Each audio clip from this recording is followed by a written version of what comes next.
नमस्कार, मैं हूं गुमान सिंह। आप देख रहे हैं Nava academy. No cut paste, no copy paste, only original teaching. अब हम क्लास 8th के नए चैप्टर न्यायपालिका को यहां पर स्टार्ट कर रहे हैं, शुरू कर रहे हैं। बहुत अच्छा चैप्टर है।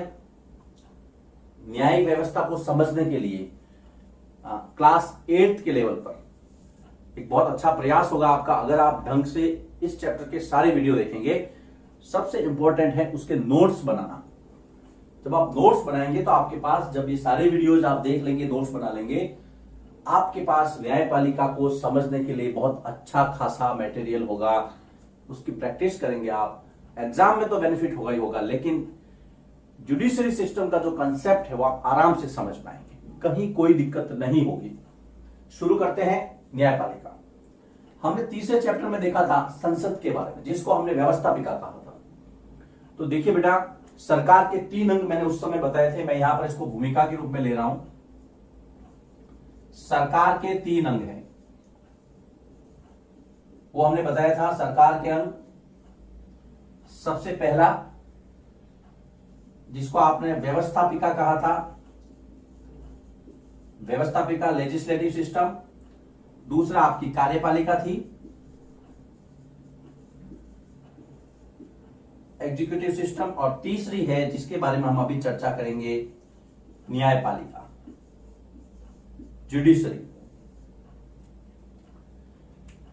ये हमने तीसरे चैप्टर में पढ़ रखा है, लेकिन यहां जो न्यायपालिका है इसके बारे में हम यहां जानेंगे। व्यवस्थापिका देश के लिए कानून बनाती है और भारत में यह काम संसद के द्वारा किया जाता है। कार्यपालिका उनको लागू करती है और न्यायपालिका हमने उस समय देखा था कि विवादों का निपटारा करती है। तो न्यायपालिका क्या है ये देखिए। न्यायपालिका, थोड़ा सा हम इसकी डेफिनेशन ले लेते हैं, उसके बाद में जो सिलेबस है उसके हिसाब से हम चलते हैं। न्यायपालिका सरकार का वह अंग है, सरकार का वह अंग जो, ध्यान देना, सरकार का वह अंग जो मौलिक अधिकारों की रक्षा,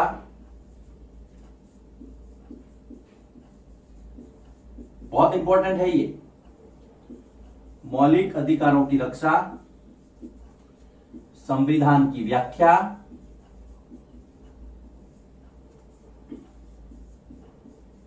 संविधान की व्याख्या तथा आपस में जब यदि कोई विवाद हो जाते हैं तो विवादों का निपटारा करता है। और ये जो काम करते हैं उसको हम कहते हैं न्यायपालिका। अब तक आपने देखा होगा कि न्यायपालिका की जो विवादों का निपटारा करता है, लेकिन देखिए इसको थोड़ा सा हम आगे बढ़ाते हैं।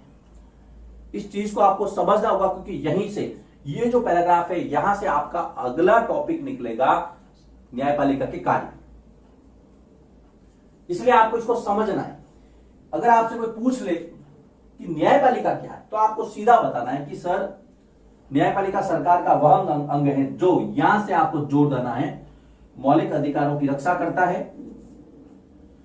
अगर संविधान के अंदर कहीं कोई प्रश्न पैदा हो जाता है कि इसका मतलब क्या है, तो मतलब समझाने वाला एक ही अंग है न्यायपालिका। इसके अलावा न तो व्यवस्थापिका मतलब समझा सकती है, न कार्यपालिका समझा सकती है। यह अधिकार संविधान ने खुद न्यायपालिका को दिया है। और अगर व्यक्ति व्यक्ति के बीच में, व्यक्ति राज्य के बीच में, केंद्र राज्य के बीच में यदि कोई विवाद हो जाए तो उसका निपटारा भी, उसका सॉल्यूशन भी कौन करेगा?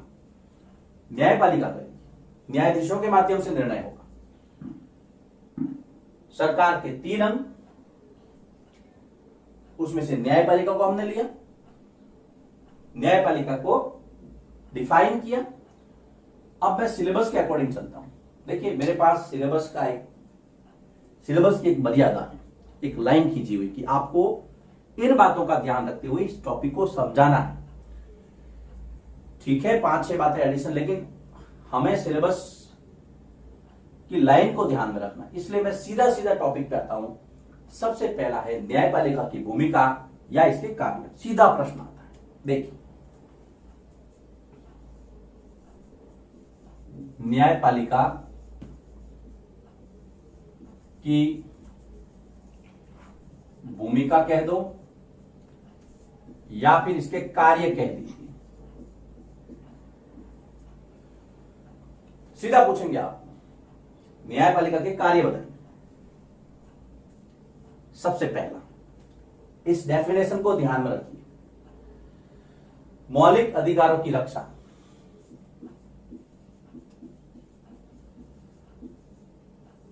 मौलिक अधिकारों की रक्षा, इसको उदाहरण के साथ में मैं बताऊंगा, आप चिंता मत कीजिए। सबसे पहले, संविधान द्वारा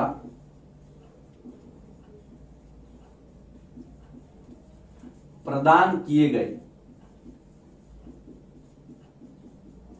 मौलिक अधिकार या मौलिक अधिकारों, और आपको याद आना चाहिए यहां पर भाग 3 में है, याद नहीं है तो वापिस याद कर लेना, बहुत इंपॉर्टेंट है। संविधान में मौलिक अधिकारों का वर्णन भाग 3 में, तो संविधान द्वारा प्रदान किए गए मौलिक अधिकारों की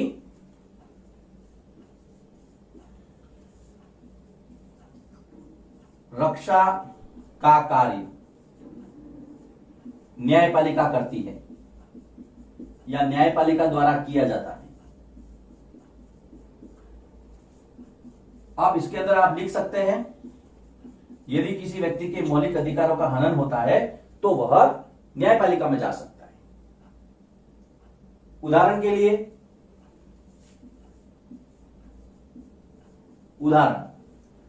मैं आपको हाकिम शेख क्लास 7 की याद दिलाना चाहता हूं। हाकिम शेख के मामले में, हाकिम शेख के मामले में अनुच्छेद 21, याद आया, जीवन का अधिकार, अनुच्छेद 21 की रक्षा की थी। वहां पर हाकिम शेख ट्रेन से गिर गए थे, उनको सरकारी अस्पताल में भर्ती नहीं किया था, प्राइवेट हॉस्पिटल में उनका इलाज चला था, वो कोर्ट में गए थे। कोर्ट ने कहा था उसको इलाज देना जरूरी था क्योंकि आर्टिकल 21 जीवन की स्वतंत्रता उसको संविधान ने दी। आपको सब याद आ गया होगा रील की तरह। न्यायपालिका का पहला काम, मौलिक अधिकारों का रक्षक, भाग 3, एग्जाम्पल में हाकिम शेख लिख सकते हैं। अब दूसरा काम, न्यायिक समीक्षा। मैं इसको मिटा रहा हूं ना, यहां पे मैं दूसरा बिंदु लेता हूं, फिर मैं इसको मिटा करके इसको तीसरा लूं, तीसरा यहां पे लूंगा मैं। आप मेरे साथ कंटिन्यू बने रहिए, नोट करते रहिए। जब आप नोट नहीं करेंगे तो इसका कोई अर्थ नहीं है। जब आप नोट करेंगे तो आपका जो कॉन्फिडेंस लेवल है वो ऑटोमेटिकली बिल्ड होगा, उसके अंदर एक जंप आएगा। आप खुद देखेंगे कि हां, अब सोशल साइंस पढ़ने का मजा आ रहा है। अगर आप नोट्स नहीं बनाएंगे, अगर आप लिखेंगे नहीं, लिखने की आदत नहीं डालेंगे, तो आपकी जो आंसर स्क्रिप्ट है, आंसर स्क्रिप्ट स्किल है, उसके अंदर जंप नहीं आएगा, सीखेंगे नहीं। चलिए दूसरा,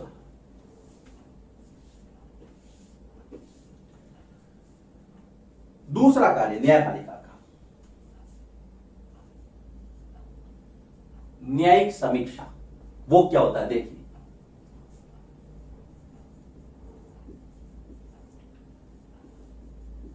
न्यायिक समीक्षा में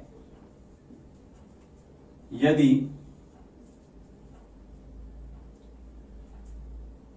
व्यवस्थापिका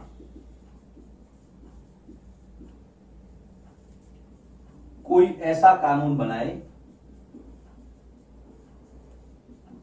कोई ऐसा कानून बनाए जो संविधान के आधारभूत ढांचा, आधारभूत ढांचे का उल्लंघन करता हो,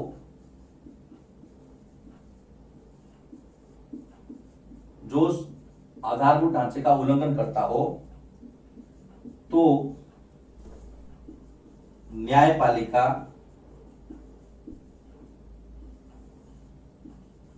पुनर्विचार के लिए कह सकती है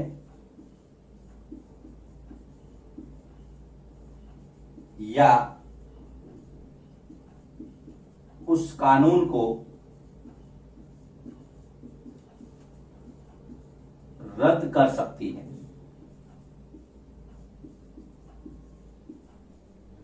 ये न्यायपालिका का एक विशेष कार्य है, विशेष अधिकार भी है। अब यहां पर आपके मन में प्रश्न आ रहा होगा कि सर ये क्या चीज है? ये एक नई चीज आप ले आए, आधारभूत ढांचा, बिल्कुल सही है भाई। कानून बनाने का काम तो संसद का, लेकिन संसद कई बार यदि ऐसा कानून बना ले जो संविधान के अनुरूप नहीं हो। अब आप कहेंगे सर संविधान के अनुरूप नहीं, आप तो ये बताइए आधारभूत ढांचा क्या है? बिल्कुल सही है, आधारभूत ढांचा क्या है ये न्यायपालिका ही बताएगी, और वो किसके आधार पर बताएगी? संविधान के आधार पर। आपने संविधान की प्रस्तावना पढ़ी होगी। हम भारत के लोग भारत को संपूर्ण प्रभुत्व संपन्न समाजवादी पंथ निरपेक्ष लोकतंत्रात्मक गणराज्य बनाने के लिए तथा उसके समस्त नागरिकों को सामाजिक आर्थिक और राजनीतिक न्याय प्रदान करने वाली जो डैश डैश डैश लास्ट में आत्मार्पित अधिनियम अंगीकृत करते हैं तक, उसके अंदर पूरा संविधान का दर्शन है। आपको तो यही समझना है। ऐसा कानून जो लोगों के मौलिक अधिकारों के खिलाफ हो, संविधान के खिलाफ हो, यदि ऐसा बना दिया, न्यायपालिका को ये लगा कि ये सही नहीं है, तो संसद को कहेगी पुनर्विचार करो, संशोधन करो। फिर भी संसद यदि नहीं मानती है तो उस कानून को इनवैलिड, अवैध या रद्द करने का अधिकार न्यायपालिका का है। इसको हम कहते हैं न्यायिक समीक्षा, पुनरावलोकन। अवलोकन कीजिए वापिस अपने काम का। यहां पर न्यायपालिका स्पेशल है। मौलिक अधिकारों की रक्षा, न्यायिक समीक्षा, यहां पर यह संविधान की रक्षा का भी काम कर रही है। न्यायिक समीक्षा और संविधान की रक्षा दोनों इसके अंदर इंक्लूड हो। अब तीसरा, जिसके लिए न्यायपालिका को मोटे तौर पर जाना जाता है, विवादों का निपटारा करना। यह तीसरा काम, विवादों का निपटारा। बहुत सारे विवाद चलते हैं आपके घर में भी, आपके पड़ोस में भी। आपने देखा होगा, मान लीजिए कोई जमीन का विवाद है, सीधा कोर्ट में गए, पहले आपके जिला कोर्ट में गए, अधीनस्थ न्यायालयों में, वहां से यदि आप संतुष्ट नहीं होते हाई कोर्ट में गए, उच्च न्यायालय में, सुप्रीम कोर्ट, बहुत सारे विवाद होते हैं। तो देखिए विवादों का निपटारा कैसे है? या तो दो व्यक्तियों के बीच में, दो व्यक्तियों के बीच में, नहीं तो दो राज्यों के बीच में, वहां भी विवाद हो सकते हैं। केंद्र राज्यों के बीच में, आदि के मध्य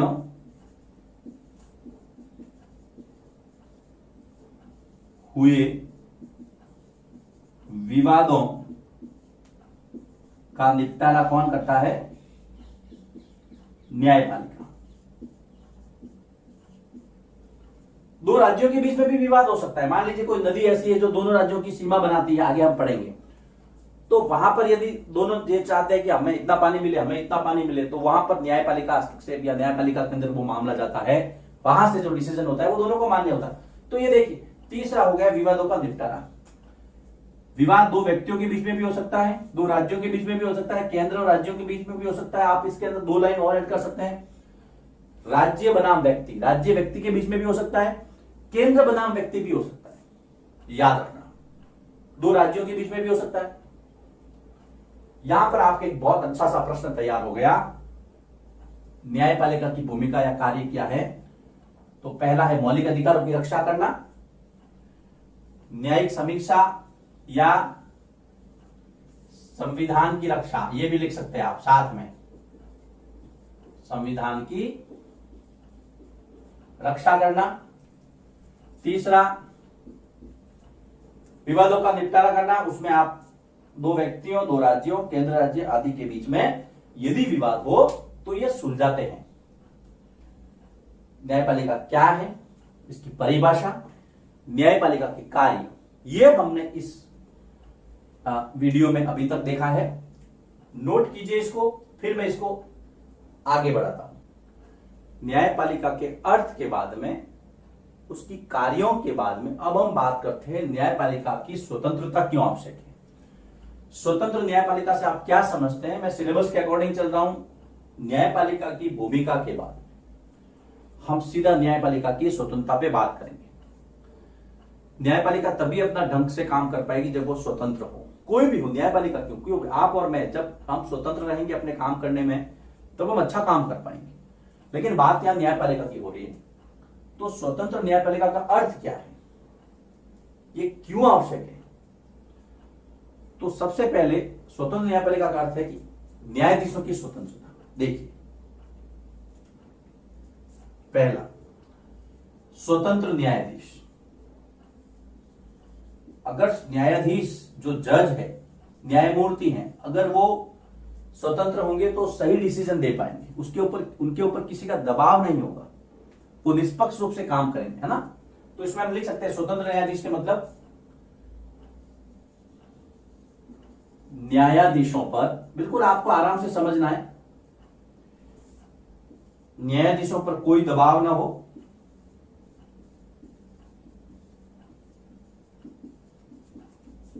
जिससे वे निष्पक्ष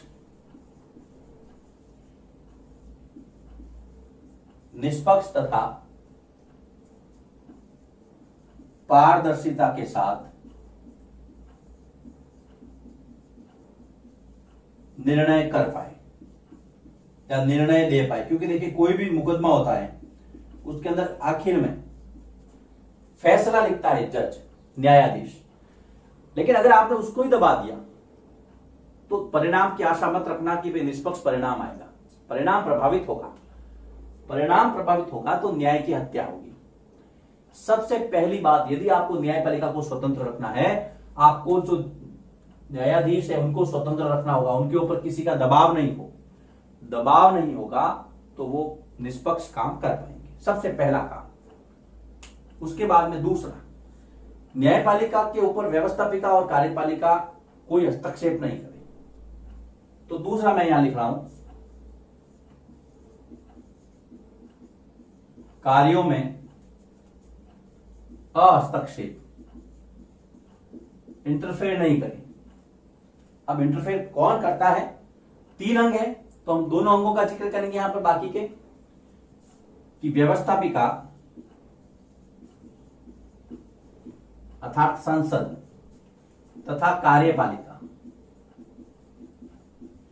व्यवस्थापिका तथा कार्यपालिका द्वारा न्यायपालिका के कार्यों में हस्तक्षेप नहीं किया जाए, दखल नहीं दिया जाए। न्यायपालिका के कार्यों में हस्तक्षेप न किया जाए, जिससे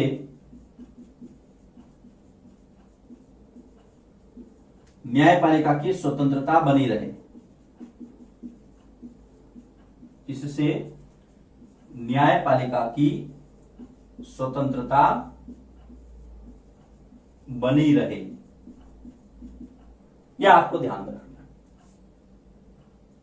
पहला, न्यायाधीश स्वतंत्र हो।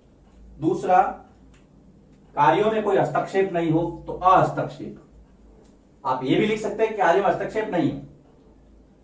तीसरा, न्यायाधीशों की जब नियुक्ति की जाए तो उसमें सरकार का अनावश्यक दखल नहीं हो।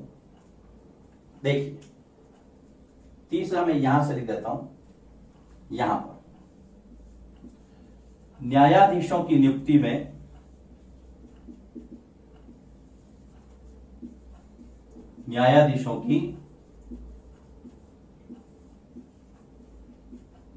में अपॉइंटमेंट जब होता है जजेस का, सरकार अनावश्यक दखल न दे, सरकार का अनावश्यक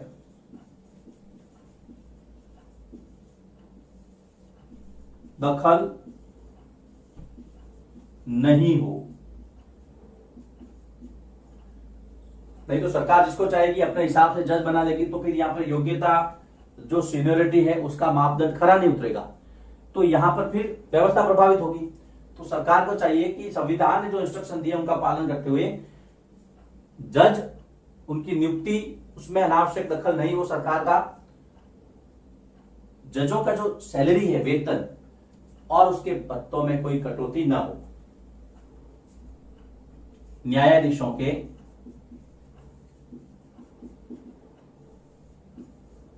वेतन तथा भत्तों में जो उसको उनको अनाउंसेस मिलते हैं कटौती न की जाए, कटौती नहीं की जाए, क्योंकि पैसा आदमी के गुजारे के लिए जरूरी है। अगर हमको सैलरी नहीं देंगे, सैलरी कम देंगे, काट कर देंगे तो कहीं ना कहीं फिर उनके मन में तो दूसरे रास्तों के प्रति जागरूकता बढ़ती है कि नहीं चलो उधर चलते हैं, लेकिन ऐसा नहीं होना चाहिए। तीसरी बात, उनको सिक्योर करें कि आपकी नौकरी खतरे में नहीं है। उनको जो हटाने की प्रक्रिया है वो बहुत जटिल होनी चाहिए।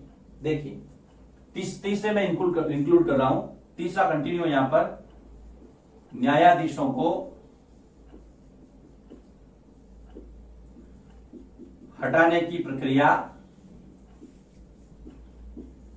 सरल नहीं हो, जटिल हो, जिससे क्या है कि उनको ये लगे कि हाँ हमारी नौकरी को कोई खतरा नहीं है, तो वो आराम से अपना काम करें।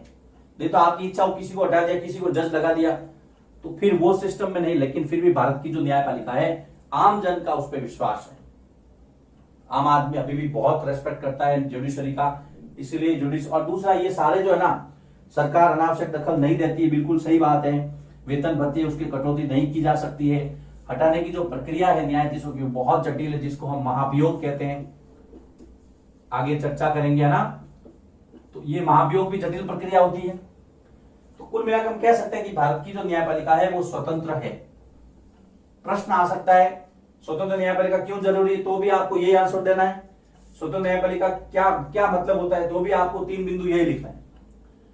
यहां पर आपके एक और प्रश्न तैयार हो गया, तो यहां पर इसके तीनों बिंदु है, उसको आप बारी बारी से नोट बना के लिखेंगे और इसको समझेंगे।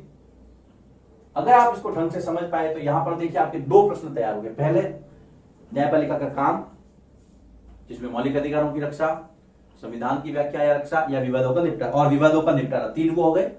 3 इसके अंदर है। स्वतंत्र न्यायाधीश, कार्यों में हस्तक्षेप, कोई हस्तक्षेप नहीं करेगा, इसमें दोनों आपको नाम देने हैं, व्यवस्थापिका और कार्यपालिका का। फिर जो न्यायाधीश की नियुक्ति है, उनके वेतन भत्ते हैं और उनको हटाने की प्रक्रिया है वो बहुत जटिल होनी चाहिए, वेतन भत्तों में कटौती नहीं की जानी चाहिए, ये आपको ध्यान रखना है। यहां पर ये प्रश्न बहुत अच्छा तैयार होता है, लिखिए इसको। इसके बाद में हम आगे बढ़ते हैं कि न्यायपालिका चैप्टर में और क्या क्या दिया हुआ है।